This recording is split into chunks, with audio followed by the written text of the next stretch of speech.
Welcome back, ladies and gentlemen. Still with you and today's edition of Cairo Local Time. And as promised earlier today, we're discussing the Egyptian economy and how it has done so far in light of the COVID-19 pandemic, especially that it is being praised by many international institutions, especially the IMF.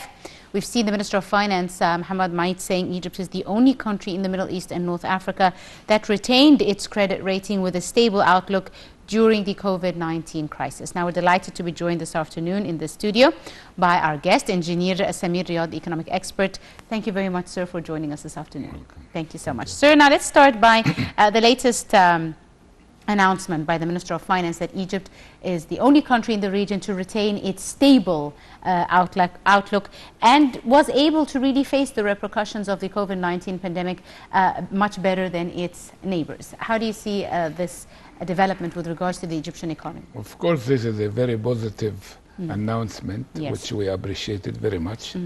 But this is due to the fact that we prepared ourselves in the infrastructure of our country. Yes. And for the first time, we are just managing, the obstacles which we used to have, and it stops us. We removed it, and we are talking, and we are adopting a strategy which is today and tomorrow, not yesterday. Yes. We are looking forward always of what we can do today and what can we do tomorrow. And this is a very positive approach which we did. We did it, which enabled us to recover, and the damage was not so bad. Pronounced. Not only are we able to survive or recover, but we also managed to grow.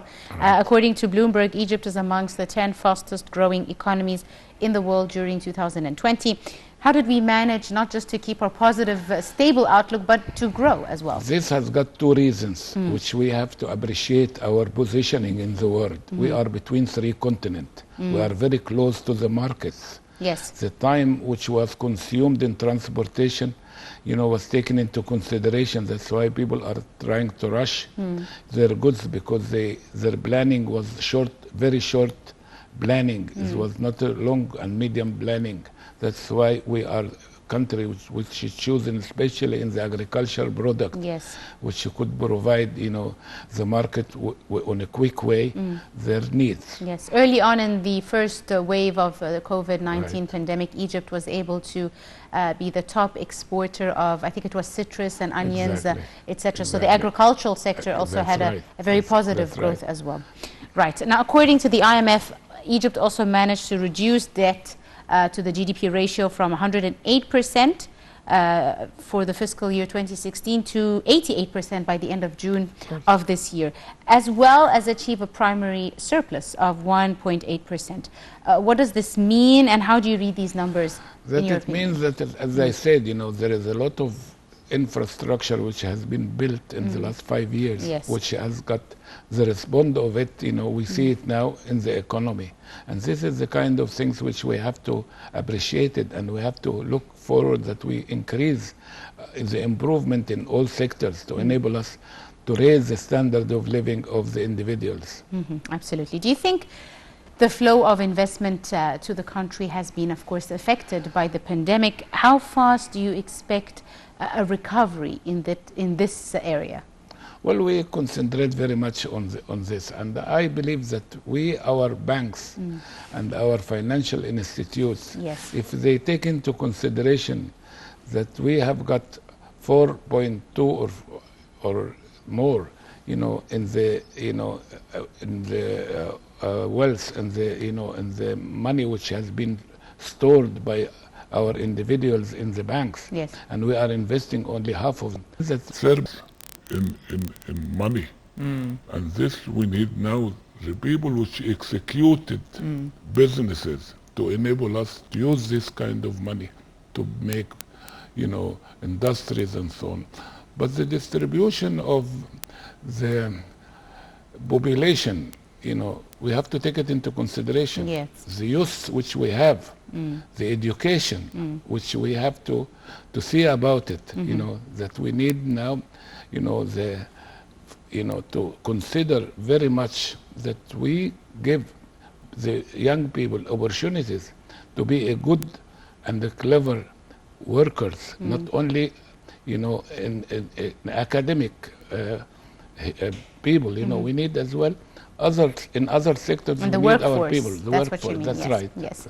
Right. Engineer Riyad, now, despite the pandemic, Egypt did not halt its mega national projects. On the contrary, it continued with the national projects across the country, implementing major development projects, which of course also played a role in Egypt's endurance economically during this crisis. Tell me, how do you think this has helped, for example, in preventing, for example, the drop of employment rates, job creation, etc., especially during the economic hardship that you know the whole world as well as Egypt suffered from?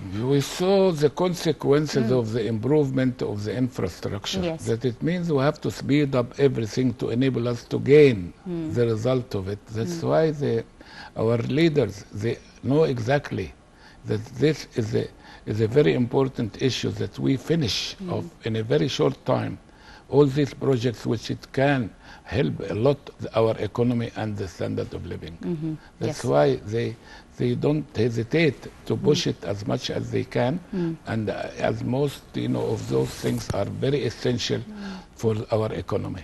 Absolutely. Yeah. Right. Now, the IMF has also said Egypt achieved the largest annual decline in the inflation rate as well for emerging markets in 2020. This mean that we are now beginning to reap the benefits of the economic reform program, which was a bitter pill really to swallow for Egypt. This is exactly what I want to say here, that we are correcting a lot of things which it was not right.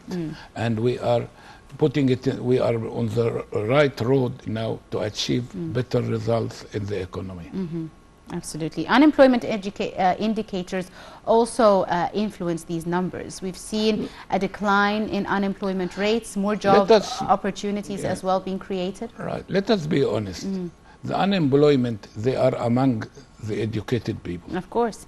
And this is and unfortunately, we are expanding in in the universities and so on. And I believe that we have to rethink about our program in the education, because it's very important. And I know that our leaders are focusing very much on this. Yes. But definitely we need more hand workers, and we need working force, which and we need more factories. We cannot demolish factories and build in it buildings. This is something which I believe we have to see about it, that we need more factories. We cannot demolish factories. Even the building and the infrastructure, we need it. Even if we can apply new different industry, but we have to keep it. We have got the desert, which we can expand in the building for housing. And we have to, I believe, in the new cities, we have to create, the factories first and then the houses second. But we cannot. That's why the housing ministerium should be responsible only for the housing after building the factories, not before. Right. For the first time as well, 2020 witnessed the surprise decline in the rate of poverty. This is a very important thing. The Central Agency for Public Mobilization, CAPMA, said that Egypt's poverty rate declined to 29.7% in the fiscal year, down from 32.5% just 2 years earlier. This is a great decline. Of course, this is the consequences of the improvement. Yes. Everything is related to the others. That's why if we improve in one section, we can improve in the other sections. Absolutely. Engineer Riyad, tell me, what does this also say about the state's policy of social protection, especially for low-income earners? There's been great attention to them. Of course, we have to encourage people to give them a job, first. And then if they need, additional, help, well, it's welcome. But people, they don't work at all. And then we help them 100%. I'm against it. Everybody is capable of doing something. Yes. We have to get that thing in our consideration. We have to work. We are 100 million people. We need an output of 100 million people per day and per 8 hours. This is needed, to enable us to build on our economy and to increase our benefits.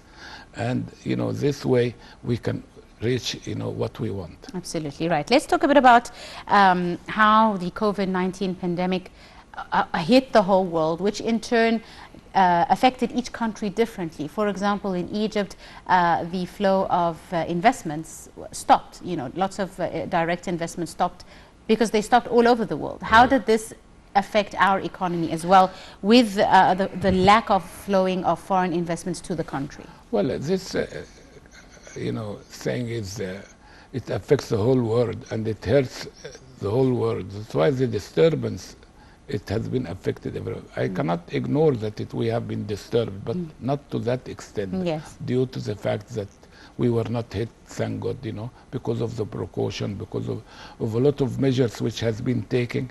And I believe, we did a good job on that, and thank God that God saved us. And Egypt is saved by God first, and then by the wise leadership. Absolutely. Let's talk a bit about some positive news for a change related to the COVID-19 pandemic. As vaccinations are beginning to roll out and vaccine doses are beginning to arrive in the country, etc.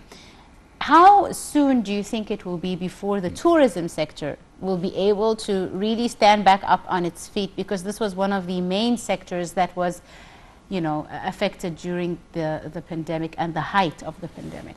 When we see the airports in the world are busy, then we know that the tourists can revive again. And unfortunately, the movement between things, the people are frightened to move and scared to move, and you cannot blame them, And definitely this is the kind of things which we have to postpone it for the time being, but unfortunately it hits us hard in this section. Absolutely, which leads me to my next question. How influential was the tourism sector for Egypt's economy? Because Egypt is blessed from God with a lot of tourist attractions, which thank God we have it, and hopefully very soon that this epidemic will removed, and then we can start again, to see things are reviving. Absolutely. Just to wrap up, if I may, Engineer Riad, what sectors do you see needing the most attention in the upcoming period with the second wave of the COVID-19 pandemic, with all the precautionary measures? What sectors need more attention, in your opinion, to ride this wave safely? Well, we have got some disadvantage that we have got cities which is overpopulated. This is which we have to be taught, and we have to know that there's overpopulation, and this is not a positive things, and to build everywhere is not good. The greeneries is needed in our cities, we have to consider this very much. And definitely, we have to expand in the desert. We have to create new cities with limited number of population, and we have to have a space. We cannot build, towers and so on, and we are having 1 million square kilometers. Yes. We have to reconsider our ways of building, especially. Absolutely. And for example, to build here in Masbiro, I think, it's a challenge, absolutely. And this is overpopulated area. I believe this is our culture has to change, that we are considering the benefit if we can hire or build, places which we can get a good return on it. No, we have to consider first the number of people on the square meter to enable us to do it. Yes. We have to see the services which we can provide. All of these things, we have to change our culture. That's why we are inheriting a lot of ideas and so on from very old inheritance when we were 5 million people, but we are 100 million people. Take this place into consideration and see the distribution of people on our land. Right. I'm afraid we've run out of time very quickly indeed. Engineer Samir Riad, the economic expert, thank you so much. Thank you very much, sir, for coming in this afternoon and for your insight. Thank you so much. Thank you. Ladies and gentlemen, this wraps up today's edition of Cairo Local Time. You're in the company of myself, Angie Mehermani. Thanks for watching.